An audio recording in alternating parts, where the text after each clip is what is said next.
Morin just posted a video of her and her friend hitting a black punching bag and said, "This is Shelly and Alandria." I don't even think I need to say anything to say why that is wrong, or even racist. Number one, what's with the violence? You don't know these people in real life. What makes you want to inflict harm on them? Someone tell Adelaine Morin this isn't Mortal Kombat, and the Love Island girls are not her final bosses. Sis took punching down, literally, posting an Insta story of herself beating up a punching bag and calling it Alandria and Shelly. Cue the record scratch, because what? The internet didn't just pause, it collectively screamed. Feel like she went too far? Huda went too far there? You're damn right she did. Listen, bro, when I tell y'all Huda did her biggest. What was supposed to be a joke, according to her oopsie later, landed with all the grace of a drunk uncle at Thanksgiving. Viewers weren't laughing. They saw it as a deeply disturbing combo of violence, racial insensitivity, and mean girl energy that belongs in 2007, not on your story in 2025. The girls hadn't even done anything to her. It's giving unprovoked. It's giving, I fumbled my brand deal bag live. And social media? Oh honey, they clocked in?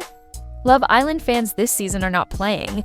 These viewers turned into full-time investigators, checking tweets, rewinding footage, and deep diving into who follows who on Instagram.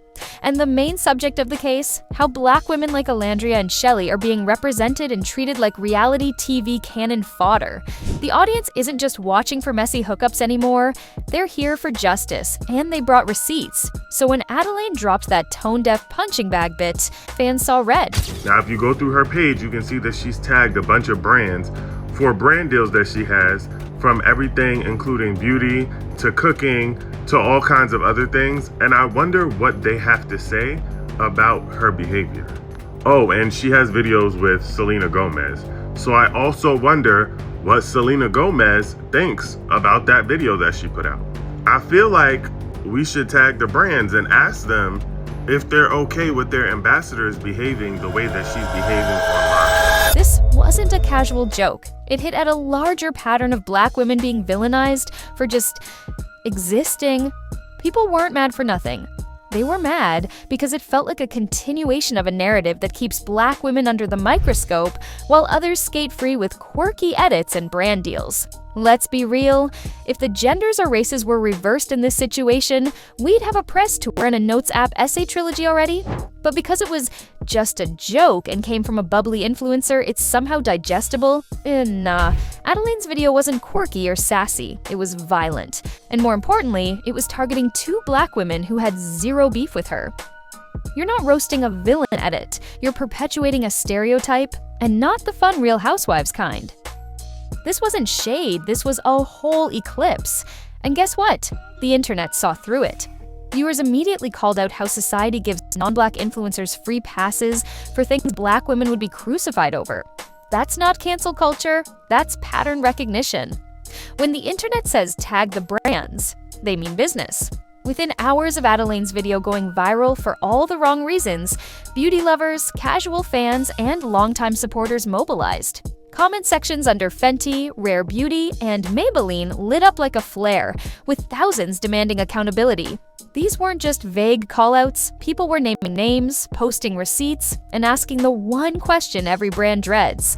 Why are you still cutting checks to someone promoting violence, especially against black women?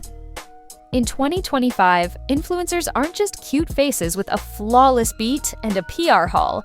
They're walking, talking billboards for the brands they endorse. And when that billboard decides to punch down, literally or figuratively, the blowback doesn't stop with them. That's not just a bad look for your new mascara drop. It's a reputation risk your brand might not come back from. Consumers are no longer just buying blush. They're buying values. And if a brand's values include standing by influencers who joke about us black women on the internet, then fans are more than ready to pack up their wallets and walk. The lesson? Aligning with messy influencers in 2025 is like putting gasoline on a ring light. It's only a matter of time before it blows up. Brands need to decide, are you here to uplift or are you here to enable? Because in the court of public opinion, neutrality is a choice. And silence? That's just another kind of statement. Adelaine's joke hit a deeper nerve because it was, frankly, not an isolated event. It wasn't just one bad take or a poorly thought out comment. It was the latest drop in an overflowing bucket of casual cruelty aimed at Black women in reality TV. This wasn't about being dramatic over a video. This was about the deep, bone-deep exhaustion that comes from watching Black women constantly be made the butt of the joke, the scapegoat, the villain, while others are allowed to be messy, emotional, or even toxic without the same backlash. Fans and influencers didn't mince words. It's giving casual misogynoir. And they're absolutely right. People were quick to point out that this kind of humor is never directed at white contestants or male reality stars. No one's out here making punching jokes about Chad from Casa Amor or calling Becky from Essex too much for standing up for herself. But Shelley breathes too loudly, and suddenly she's a meme. Alondria sets a boundary, and she's intimidating. The double standards aren't just loud, they're deafening. And what makes it worse is how even the most composed, kind, or quiet Black women aren't spared. It doesn't matter how well they carry themselves, the aggression is projected onto them regardless. Calm becomes cold, assertive becomes angry, silent becomes sneaky. Somehow simply existing in their skin is seen as provocation enough to inspire punching bag jokes. It's absurd, and it's violent. This time, though, no one's letting it slide. Not the fans, not fellow creators, and not the Black women who have had to smile through the hate for far too long. Enough is enough. If your comedy relies on punching down, then it's not funny. It's just cowardice dressed as content. And the internet is finally starting to call it out for what it is. Alondria and Shelley are not villains. They're victims of a media culture that still can't figure out how to treat Black women with even the most basic respect. Every season, we see this play out. Their confidence gets recast as arrogance, their boundaries as hostility, their emotions as overreactions. Meanwhile, white contestants who engage in the same behavior are celebrated, forgiven, or spun into redemption arcs. People are done watching that storyline play out again. We're no longer accepting "it's just editing" or "it's just how the show works" as excuses. If reality TV wants to evolve and survive, it needs to start by protecting all its contestants equally. That means calling out bias, changing casting practices, and refusing to platform hate as entertainment. Enough is enough. This season of Love Island might have the views, but at what cost? What used to be cheeky escapism has turned into an all-out battlefield, with real people facing real threats, hate, and aggression, all for existing in bikinis on national TV. The commentary from podcast hosts, fans, and even former Islanders is sobering. The drama has gone way past spicy and into straight-up sinister. We're blurring the line between entertainment and cruelty, and if influencers like Adelaine don't understand their role in that machine, maybe they shouldn't be part of it.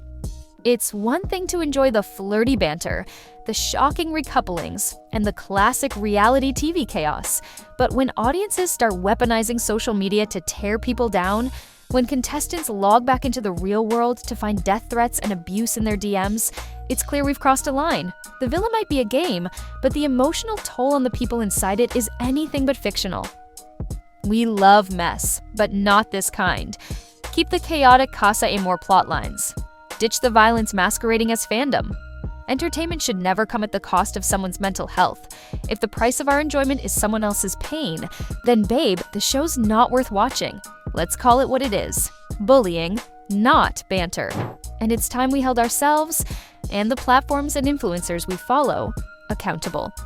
At the end of the day, this isn't just about one influencer, one video, or even one season of Love Island.